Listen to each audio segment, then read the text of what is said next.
and welcome to Adventures in TV Land. For today's adventure, we've come to Springfield, Illinois to visit the Illinois State Museum. Now, in addition to the regular exhibits there that we're going to be checking out, they have a special exhibit that's just running temporarily until like September of 2023, and it's all about the 1980s. So we're gonna go and check it out.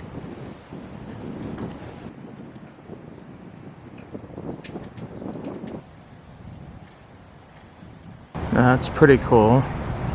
Outside of the museum, there's this totem pole that has Abraham Lincoln on top.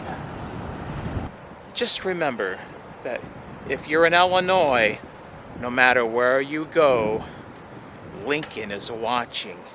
He's always watching. And this is the exhibit I was talking about. Growing Up X, between boomers and millennials. Outside here, they've got a giant top hat. It's got a mural painted on it.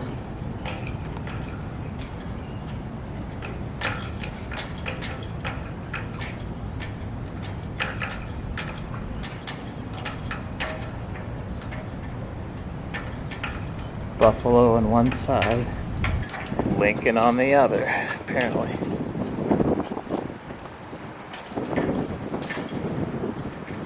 But I might rouse the Lincoln in you all, that which is gendered in the wilderness. From lonely prairies and God's tenderness, imperial soul, star of a weedy stream, born where the ghosts of buffalo still dream, whose spirit hoofbeats storm above his grave, above the breast of earth in prairie fire that freed the slave. All right, when you walk in, confronted with this cougar, changes is the first exhibit. And we see here all these natural rocks and fossils and taxidermied animals that you can find here in Illinois. Illinois was once underwater. I didn't know that. Now here we have a giant dragonfly that lived here during prehistoric times. And as we kind of zoom in there, you can see there is what a dragonfly looks like now, as compared to what a dragonfly looked like back then. That's kind of a cool display. You can fill in the missing puzzle pieces. You fill in the missing puzzle pieces by pushing the buttons. So, woolly mammoth tooth and raccoon skull. This area is called the Marine Record. It's got all kinds of fossils because, you know, there was water here one time covering Illinois. The whole world, honestly.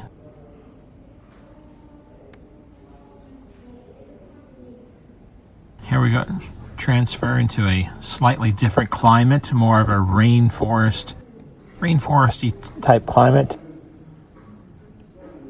We've got a giant tree here.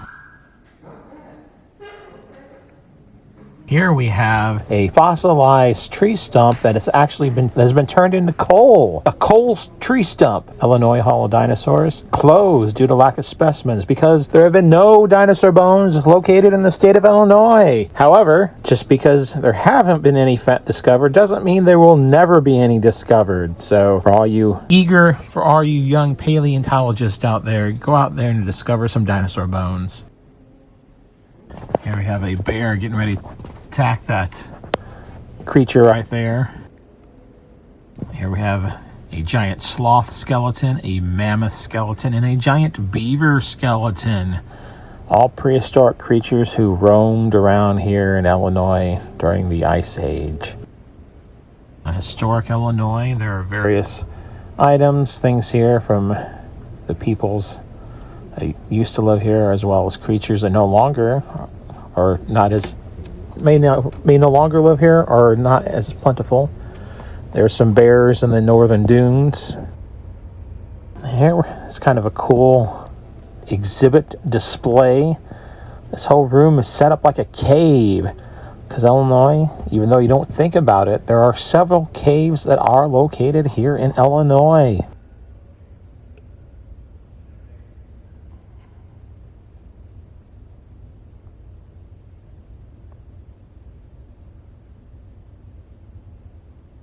Now, man and horse here, they have been around here, are part of the Illinois Museum since 1919. Even before, so they've been around a long time. I always love buffalo. There's such a thing as a spirit animal. The buffalo is mine. All right, we're going to the basement to see the art museum. It's down here. Now, this art exhibit here in the basement is entitled Noir 3.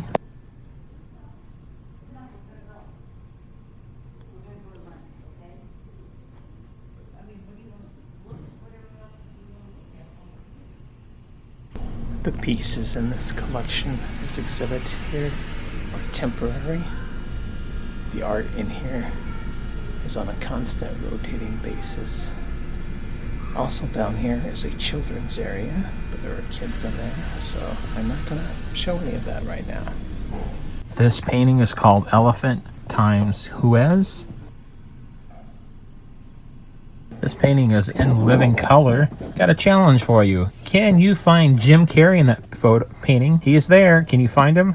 And this painting is entitled Stations Creations.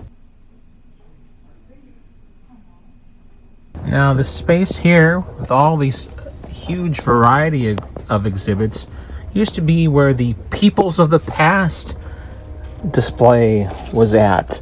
It was a very popular display here at the Illinois State Museum, but they have a poster here when you come up, and it's saying that, you know, even though that's been there since 1984, the peoples of the past, they don't think it reflects the contemporary stories and context of indigenous peoples who lived in Illinois, and so they've gotten rid of it, and now they're right now, I mean, there will be something else in this space, but right now there's this huge variety of artifacts and items here.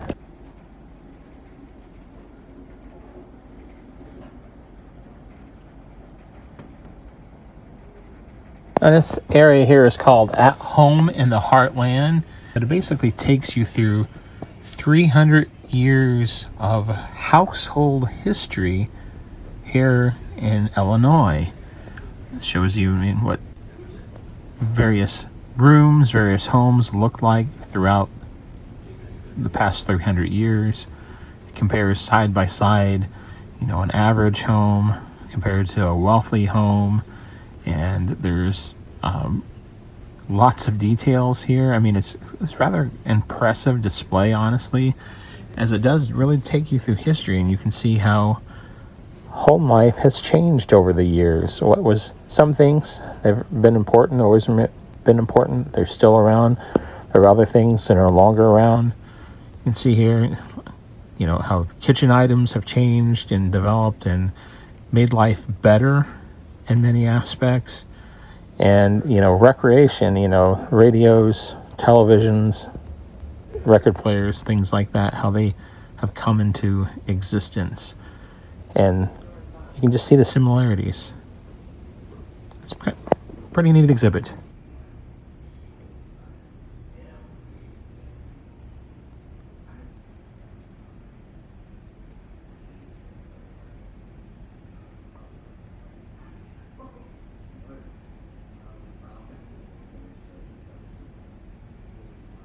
All right, here's what we really came for. Growing Up X between boomers and millennials. You first walk in here in the display, and they have various magazine covers from throughout the late 70s, the 80s, and early 90s on display there, prominently kind of telling a snapshot of the historical things that happened. Here's something that was significant to me when the space shuttle Challenger exploded. I was in fourth grade when it happened, and the Berlin Wall, when that fell, I remember that. We came home, I was watching on TV late until the night here, until like 3 o'clock in the morning at home. Growing Up X. And next to there, that giant X there, they've got a kind of a poem there, a free verse poem talking about Generation X, Gen X. So you can kind of look back, pause it, read it yourself. Here we have a pile of TVs. Many people younger than 25, they've never really seen TVs like these before. But everyone had several of them. Now this is really cool. They have they called it the rec room setup. Kind of looked like our living room growing up in many ways. But they encourage you to sit down, play a board game, read a book. I don't know if the TV actually worked in the corner, but they did have a video game system set up to it. There's magazines. Neat, the Don Quixote painting on the wall there. Anyway, they just encourage you to sit down and in this bask in the ambiance of the 1980s.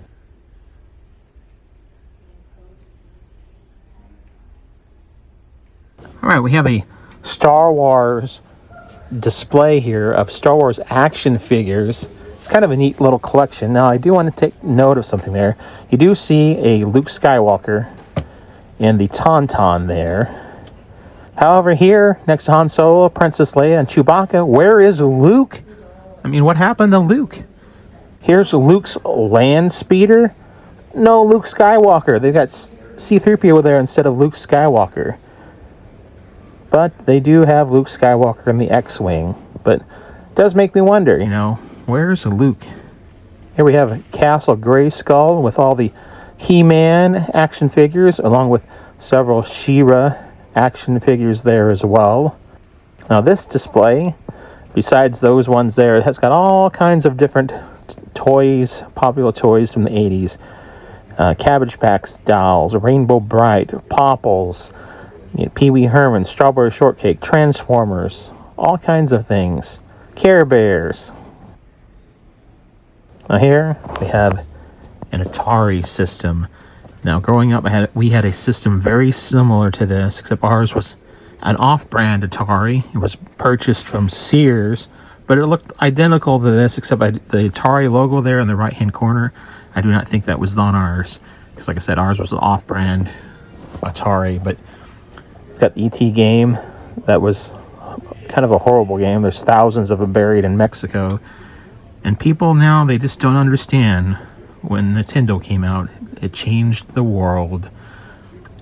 We were too poor growing up to have a Nintendo. My youngest brother, he did, however. And Teddy Ruxpin. Remember Teddy Ruxpin, even growing up, he was a spooky bear, the few people that had him. I mean, it was kind of cool because he talked and his eyes moved, but it was almost evil. Teddy Ruxpin actually, even though the My Buddy dolls were more inspiration for Chucky, Teddy Ruxpin was the sole inspiration for Chucky. Here we have the various clothes from the 1970s, 1980s, 1990s. Here's various hair products that young girls would probably have used. I had a bike just like this bike, except it was black. And it was handmade. It was made by my cousin. That was my first bicycle. But it was a black bike that looked almost exactly like that. Now we have some original computers and a printer there that came out during the early 80s, basically. The computer, I did not own it, but the first computer I used with this computer was in our schools. We played a game, and in a moment I'll show you the game. It's on a floppy disk there. But, if you were good, you got time, you got to go play on the computer and play the Oregon Trail. Such a fun game. Die of dysentery. Here we have telephones. Now, I actually still have a landline telephone, one of the few around that do, but most people, probably under 25, even maybe 30, have never seen a landline telephone that works. Here, can you answer the questions of this Gen X phone skills quiz? I knew them all except for number 6. I think number 6 is kind of a local thing, a local Springfield thing.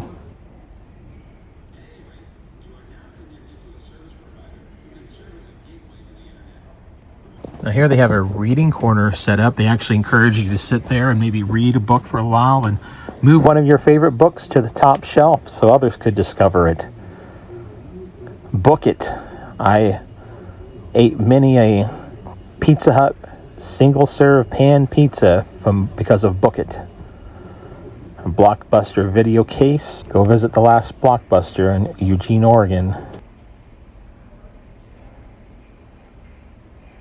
And this display is really awesome. These are actual continuity shots from Ferris Bueller's Day Off. Now, it's a lot different filmmaking even now than it was then, but back in the day when you were making a movie from one day to the next, you had to take pictures of what the actors looked like at the beginning of the day and the end of the day so you can match them up. They were Polaroid pictures. You can match them up so the continuity matched up because, films are filmed out of sequence. They're not filmed from beginning to end. Very rarely. Every once in a while they are. These are from John Hughes' estate. His son allowed these to be displayed here. That's so awesome to see this piece of film and movie history. And here we have growing up in the 80s, you were always under threat of World War III occurring with the nuclear bomb. We had bomb drills where you'd hide under your desk. They have the movie there the day after playing. Actually, I think a more frightening movie with the same concept is called Testament. Go watch that movie, Testament. Excellent film.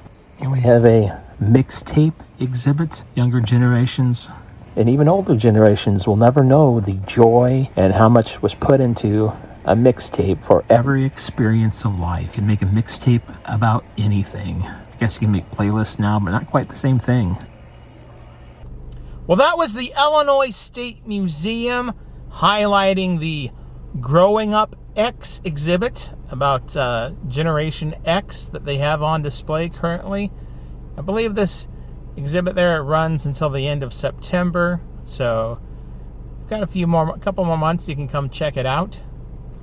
Personally, it's kind of cool seeing things from my childhood on display at the same time. It's a little strange, but the older you get and the more often you go to places like that, the more things you'll see from when you were growing up displayed. So it's not the only time I've seen things from my childhood on display, but it's the first time I've seen a whole exhibit about it. Well, this has been another adventure in TV land. If you've liked this video, hit that like button. If you disliked, hit the dislike button. Subscribe to my channel for further content and ring that bell for email notifications. And if there's someplace that you would like to see me visit, or you have a suggestion about some future video you would like to see me do, leave a comment in the comment section. And if you've enjoyed this adventure or any of the adventures in TV land, you can help support this channel by going to either Buy Me a Coffee or Patreon or even here on YouTube. Your membership of just $3 a month will allow your name to appear in the credits of all of my videos, as well as receiving a postcard every month. Thank you for watching. Until next time, that's a wrap. Now, I did purchase a small pen, Growing Up X, from the gift shop. Thought it was kind of cool. It's a little bit different.